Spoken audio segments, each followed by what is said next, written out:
नमस्कार, मैं मनीष स्वागत करता हूं आपको अपने इस यूट्यूब चैनल पे। दोस्तों, सुबह मैंने एक वीडियो डाला था जो रेलवे के फ़ोन पे मौजूद रहते हैं, जो कि आपके कॉल अटेंड करते हैं आपकी क्वेरी से रिलेटेड।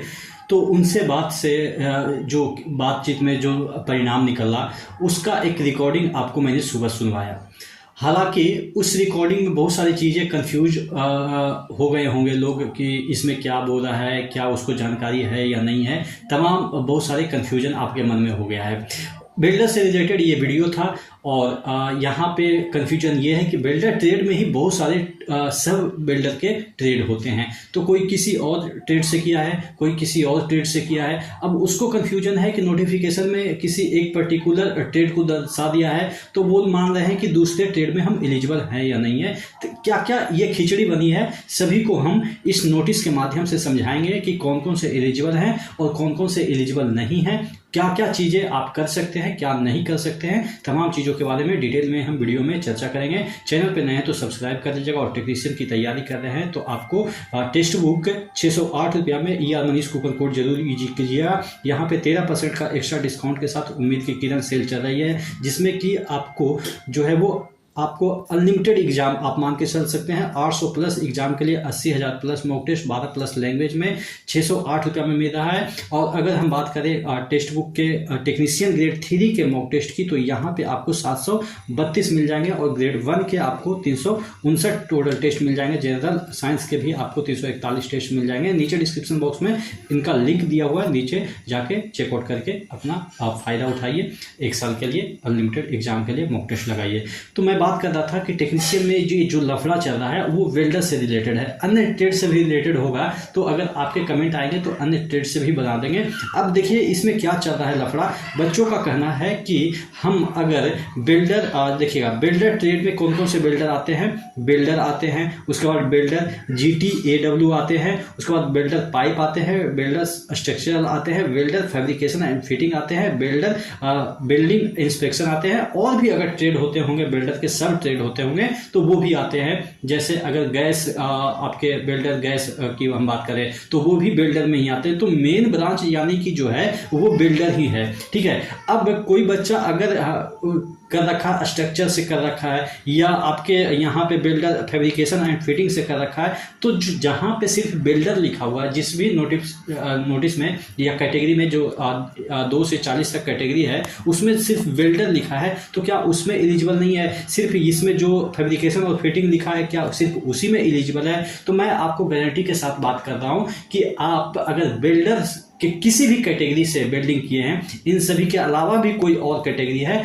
तो आप जितने भी पोस्ट हैं बिल्डर के, जितने भी कैटेगरी आपके नोटिफिकेशन में दे रखे हैं जिसमें सिर्फ बिल्डर लिखा हुआ है, सिर्फ बिल्डर लिखा हुआ है, और आपने कर रखा किससे? फैब्रिकेशन और जो भी है आपके फैब्रिकेशन और फिटिंग से सपोज कर रखे हैं, और नोटिस में दे रखा है सिर्फ बिल्डर की अगर आप बिल्डर हैं तो आप एलिजिबल हैं। तो मैं आपको दावे के साथ कह रहा हूं कि इस पोस्ट के लिए भी आप एलिजिबल हैं, चूंकि आपके सर्टिफिकेट में तो ये लिखा हुआ ना, बिल्डर स्ट्रक्चर, बिल्डर फैब्रिकेशन। जब ये बिल्डर जुट गया आपके आगे, तो आप किसी भी सब ट्रेड से कर रखे हो।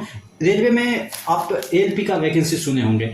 ALP में क्या होता है ना कि नोटिफिकेशन में देखिएगा लिखा रहता है मैकेनिकल या उसके सब ब्रांच कोई भी है वो भी एलिजिबल है। अब सब ब्रांच में भी तकरीबन 20 से 25 सब ब्रांच मैकेनिकल के ही हो जाएंगे, या डिप्लोमा अगर हम बात करें मैकेनिकल के, तो बहुत सारे ब्रांच होते हैं, ठीक है। तो क्या वो एलिजिबल नहीं होते हैं? वो होते हैं और उनको नौकरियां भी देती है सरकार या आप कह सकते हैं रेलवे। तो बिल्डर से रिलेटेड अगर आप सिर्फ पाइप से किए हैं बिल्डिंग, आपके ट्रेड में लिखा हुआ है, या आप गैस कटिंग से किए हैं, तो पर भी आप बिल्डर के जितने भी पोस्ट हैं सभी के लिए एलिजिबल हैं। आपको वहां पे चूज क्या करना है, आप सिर्फ बिल्डर डालिएगा, ये मत डालिएगा कि फैब्रिकेशन ये वो अंडरस्टैंड है, ठीक है, ये डालना ही नहीं है। आपने बिल्डर का सर्टिफिकेट लिया है, अब उसका सब ब्रांच कोई भी हो उससे मतलब नहीं है। आप बिल्डर, आपके सर्टिफिकेट में एक वर्ड भी लिखा हुआ है तो आप जितने भी बिल्डर के पोस्ट हैं सभी के लिए एलिजिबल हैं, ये 100% मान के चलो। चूंकि रेलवे के कोई और भी नोटिस देखिएगा तो उसमें लिखा हुआ है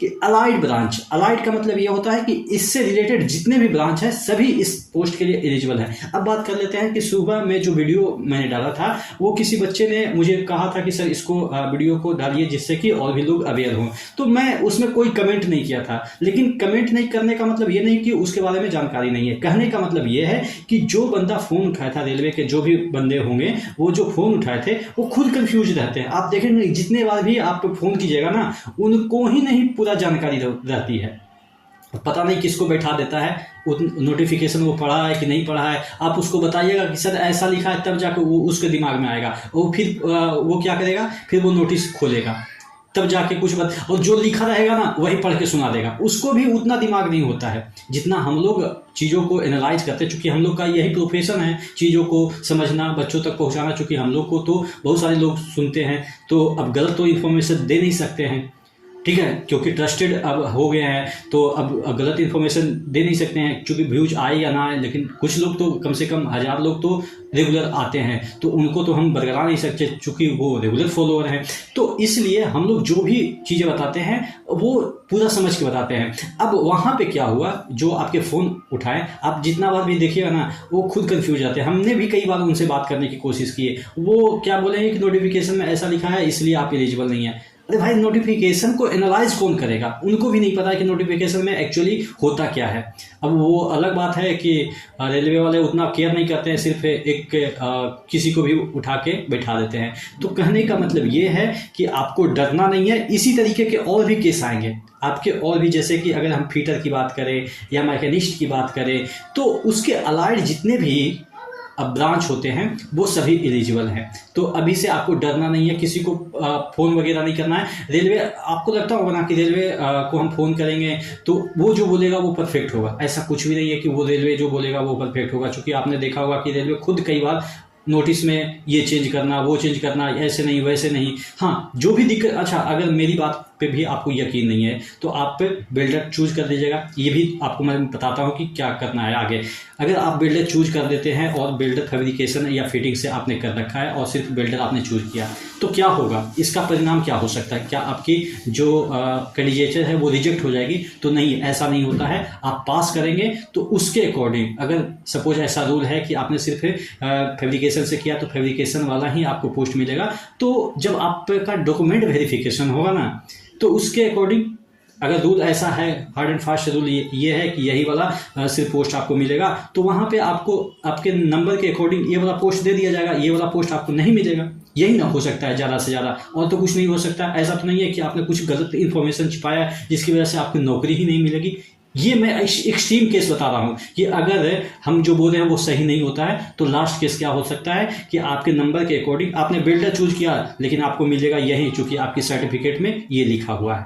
ठीक है, ये लास्ट ऑप्शन है, इससे ज़्यादा रेलवे कुछ नहीं कर सकती है। लेकिन मैं आपको दावे के साथ कह सकता हूं कि ऐसा कुछ भी नहीं होगा। डॉक्यूमेंट वेरिफिकेशन में आपका बिल्डर लिखा है तो आप जितने भी पोस्ट है बिल्डर के सभी के लिए एलिजिबल है। ये मेरा 100% का आप कह सकते हैं कॉन्फिडेंस है। अब फिर भी आपको संतुष्टि नहीं मिले तो और भी जो लोग हैं उनसे पूछ लीजिए, हो सकता है कि हमसे बेटर आपको बताते हैं, हो सकता है मैं ओवर कॉन्फिडेंस में बोल दूं, लेकिन मेरा तो एक्सपीरियंस यही कर रहा है। और जितने भी नोटिफिकेशन मैंने रेलवे के देखे हैं उसमें यही लिखा रहता है कि अलाइड ब्रांच, और यहाँ पे इस नोटिस में भी आप देखिएगा कि इसके अलाइड ब्रांच ये सब है। और भी ब्रांच हो सकते हैं, ऐसा नहीं मैं कह रहा हूँ कि ये जो अलाइड ब्रांच है बिल्डर के वही इतना ही बिल्डर के ब्रांच होते हैं, हो सकता है और भी ब्रांच हो, इसमें छूट गया हो। ठीक है, तो आशा करते हैं अब आप पे कॉन्फिडेंट फील कर रहे होंगे और इन चक्करों में मत पड़िए। अच्छा, एक चीज़ और, एक बच्चे ने मुझे व्हाट्सअप किया था, उसमें कहा था कि सर बिल्डर वाले को थोड़ा सा ये समझा दीजिएगा जो कैंडिडेट है कि जो अभी लास्ट में कुछ बिल्डर से रिलेटेड जो कैटेगरी आए हैं उसको लास्ट ऑप्शन दीजिएगा, जिससे कि क्या होगा ना कि जो पहले वाले बिल्डर के कैटेगरी है उसमें ज़्यादा नंबर रहेगा तो उसमें फाइट करेंगे, और जो कम नंबर रहेगा वो बच्चों को फायदा हो जाएगा। लास्ट वाली जो कैटेगरी अभी ऐड हुई है, जो अभी लिंक प्रोवाइड किया गया है, तो उसमें कम नंबर वाले का थोड़ा सा चांस बढ़ जाएगा, ऐसा उन्होंने बोलने के लिए बोला था, मैं आपको बता दिया। ठीक है, तो आप लोग समझ लीजिएगा कि कैसे क्या कैटेगरी चूज करनी है। मुझे लग रहा है कि एक ग्रुप बना रखे हैं बिल्डर से रिलेटेड बच्चों का, उन्होंने बोला था कि जो कैटेगरी अभी नई नई बिल्डर से रिलेटेड ऐड हुई है उसको लास्ट ऑप्शन रखिएगा, जिससे कि आप ही लोगों में से किसी भाई का भला हो जाएगा। ठीक है, तो इसी तरह से बने रहिएगा चैनल के साथ। कोई भी आपको इन्फॉर्मेशन चाहिए, कोई भी क्वेरी है, आप मुझे कमेंट कर सकते हैं, उसके अकॉर्डिंग मैं वीडियो बना देता हूँ। ठीक है, तो नेक्स्ट वीडियो मिलते हैं, तब तक के लिए जय हिंद।